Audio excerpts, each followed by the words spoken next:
दुश्मन हमारे खिलाफ खड़े हुए हैं। मोदी जी इंदिरा गांधी बनिए, सीना तान के खड़े हो जाइए।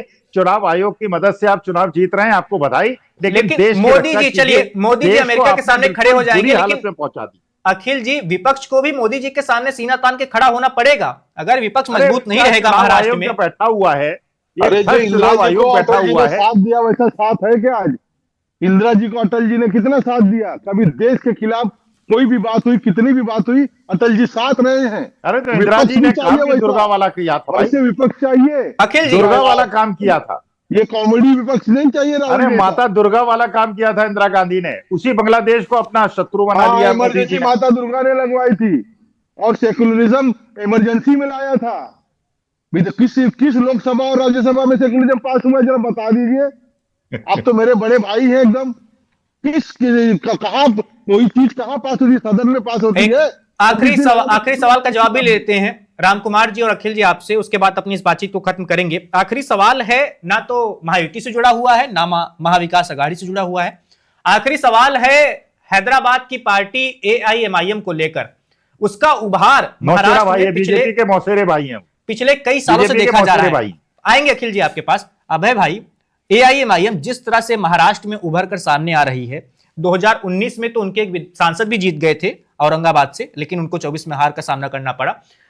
लेकिन उनके स्थानीय स्तर पर फैलाव जो हो रहा है, खासकर मुस्लिम समुदाय के बीच में एआईएमआईएम को लेकर एक तरीके से स्वीकार्यता दिख रही है। उससे कि आने वाले दिनों में हम देख सकते हैं कि जो मुस्लिम समुदाय महाराष्ट्र में कांग्रेस का वोटर माना जाता था हमेशा से और एनसीपी को वोट देता था, वो छिटक कर ओवैसी बंधु के पास जा सकता है। बिल्कुल जा रहा है। देखिए, हमने अमरावती में देखा कि अच्छे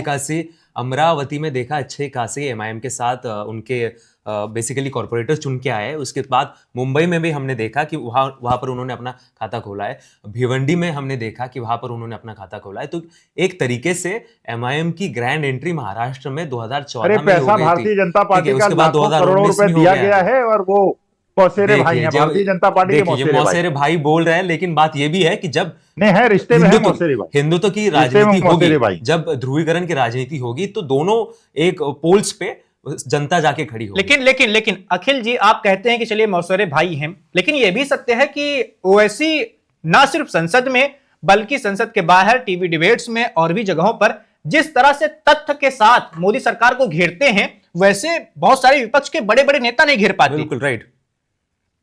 देखिए, उनपे आज तक ईडी रेड नहीं हुई है, उनपे कुछ नहीं हुआ है। लाखों करोड़ों रुपए कहां से आता है? इसलिए कि वो भारतीय जनता पार्टी के मौसेरे भाई हैं और भारतीय जनता पार्टी उन्हें पैसा देती है और ईडी रेड नहीं कराती। चलिए राम कुमार जी, आपके मौसेरी भाई हैं क्या ओवैसी? देखिए, यही ओवैसी है जो हमेशा विपक्ष के साथ रहते हैं और जब भी समर्थन करना पड़ा, सिंगल आदमी भी कांग्रेस को ही सपोर्ट किया है। और ये देखिए वो कितने एकत्र है। वो आज संभाजीनगर में 24 आए हैं, मुंबई में 7 आए हैं, ये कम नहीं है। बिल्कुल उभार सीटें आई हैं। राम कुमार जी, एकजुटता का है, एकत्रीकरण का है, मुस्लिमकरण का है वो। और उस तरह की बातें हम कर ले तो यही स्वामी जी कहेंगे कि आ रहे थे, लेकिन वहां नहीं कहेंगे कुछ। वहां उनकी बोलती बंद हो जाती है, वहां कुछ कहने की ताकत भी नहीं रहती। हम कहते हैं मुस्लिम एकत्र है, और मुसलमानों को किस तरह से उन्होंने भाषण दिया है और किस तरह से स्पीच दी है, उस पर कभी सवाल ये लोग नहीं खड़े करके हम जैसे लोगों को खड़ा करना पड़ता है। राम कुमार जी, अभय जी, हमारे से टूटे हुए हैं जो दूसरे लोग हैं, उनके वोट टूटे नहीं, इसी कारण वो लोग हैं। वो लोग ने अभी पक्ष बदल लिया है, एमआईएम को अपना गॉडफादर मानने लगे मुस्लिम।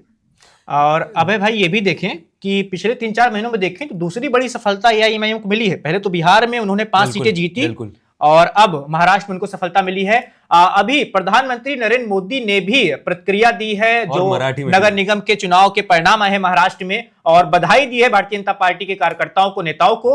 उन्होंने मराठी में लिखकर बधाई दी है, और मराठी पढ़ पाते हैं बहुत अच्छे से हमारे साथी जो महाराष्ट्र से आते हैं। अभय जी, पढ़कर बताइए आप। देखिए, पीएम मोदी जी का ये एक खास तरीका है कि जहां पर जो कार्यकर्ता मेहनत करता है बीजेपी के लिए, तो उसको उसकी भाषा में वो शुभेच्छा देते हैं। तो वही हुआ है कि महाराष्ट्राचे आभार, मतलब थैंक यू महाराष्ट्र, आपने राज्यातील उत्साही जनतेने इंडियाच्या जनहिताकारी, मतलब एक तरीके से उन्होंने यही कहा है कि हमने विकास की राजनीति की, सुशासन की राजनीति की, और अलग अलग लगभग जो देवेंद्र जी ने भी अपनी स्पीच में कहा कि 25 जगह पर बीजेपी मेयर बिठाने जा रही है।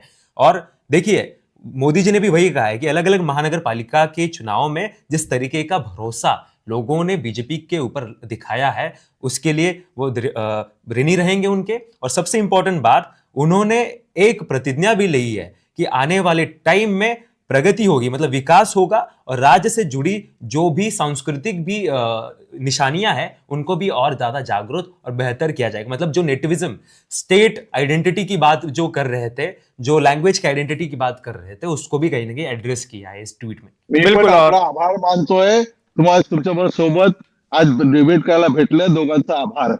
आपका भी बहुत धन्यवाद रामकुमार जी, और बाकी हमारे और भी मेहमानों का सबका शुक्रिया वन इंडिया के साथ जुड़ने के लिए। तो बीएमसी चुनाव के साथ साथ ही 29 जो नगर निगम है महाराष्ट्र के, वहां के नतीजे आ रहे हैं, आ चुके हैं बहुत सारे के, कुछ के अभी बाकी हैं, वो भी आ ही जाएंगे 2-4 घंटों में। तो भारतीय जनता पार्टी को ऐतिहासिक जीत मिली है, बीएमसी में पहली बार उसका मेयर बनने जा रहा है, और बाकी नगर निगमों में भी एक तरफा लड़ाई देखने को मिली है। और बीएमसी से जुड़ी हुई, चुनाव परिणाम से जुड़ी हुई खबरें जानने के लिए, देश दुनिया की और भी तमाम खबरें जानने समझने के लिए आप वन इंडिया देखते रहिए। Subscribe to One India and never miss an update. Download the One India app now.